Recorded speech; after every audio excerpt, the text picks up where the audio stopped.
तो दोस्तों Glenmark pharma ने अपनी क्वार्टर 2 के नंबर को डिस्क्लोज कर दिया है। तो चलिए देखते हैं क्या है क्वार्टर 2 के नंबर्स के अंदर, क्योंकि फार्मा सेक्टर का ये शेयर है तो उम्मीद बहुत ज़्यादा है कि नंबर अच्छे होने चाहिए। कैसे क्या है चलिए देखते हैं। डाटा बेसिकली मिलियंस में दिया गया है, मैं आपको क्रोर्स में कन्वर्ट करके समझाता हूँ कैसे क्या हुआ है। पिछले क्वार्टर में 3036 करोड़ का रेवेन्यू जनरेट किया था, पिछले साल 3017 करोड़, अभी देखें तो बढ़ के 3207 करोड़ के आसपास आपको देखने को मिल रहा है। तो साल से साल देखें और क्वार्टर देखें तो कंपनी के रेवेन्यू के अंदर ऑलमोस्ट 6% के आसपास की तेजी है। तो क्वार्टर साल से साल कंपनी का जो रेवेन्यू है वो आपको हल्का बढ़ता हुआ देखने को मिल रहा है। चलिए कंपनी के खर्चे क्या है वो देख लेते हैं। पिछले क्वार्टर में कंपनी ने 2852 करोड़ खर्च किए थे, पिछले साल 2767 करोड़, जबकि अभी देखें तो कंपनी खर्चे 3008 करोड़ के आसपास आपको देखने को मिल रहा है। तो कंपनी ने यहाँ पे थोड़ा सा गलत कर दिया है। कंपनी के जो खर्चे हैं वो इस क्वार्टर में बहुत ज़्यादा देखने को मिले कंपेयर टू पिछले साल। आप पिछले क्वार्टर देखें तो कंपनी के जो खर्चे हैं वो बहुत ज़्यादा इस क्वार्टर में आपको देखने को मिल रहा है।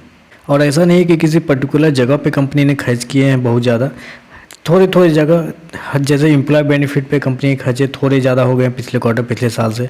फिर देखते हैं तो purchase of stock and trade में पिछले साल से कंपनी के वहाँ पे ज़्यादा देखने को मिला है, अदर एक्सपेंस में थोड़े ज़्यादा देखने को मिला है। तो थोड़ी जगह पे कंपनी ने हर जगह पे खर्चे जो है थोड़े से ज़्यादा कर दिए, जिसकी वजह से कंपनी का जो एक्सपेंस है वो हाई हो गया है, जिसकी वजह से कंपनी का जो प्रॉफिट है वो थोड़ा सा आपको गिरता हुआ देखने को मिला है। चलिए कंपनी का नेट प्रॉफिट क्या निकल के आता है वो देख लेते हैं। तो देखिए पिछले क्वार्टर की बात करें तो पिछले क्वार्टर में कंपनी का नेट प्रॉफिट अप्रोक्सीमेटली बोल सकते 37 करोड़ के आसपास का प्रॉफिट, पिछले साल 171 करोड़ का प्रॉफिट, जबकि अभी देखें तो कंपनी लॉस में आपको जाती हुई देखने को मिले। जी हाँ, कंपनी इस क्वार्टर में 180 करोड़ के लॉस में आपको जाती हुई देखने को मिली। तो आप कहेंगे कि इतना ज़्यादा कैसे कंपनी ने खर्च कर दिया कि लॉस में चली गई।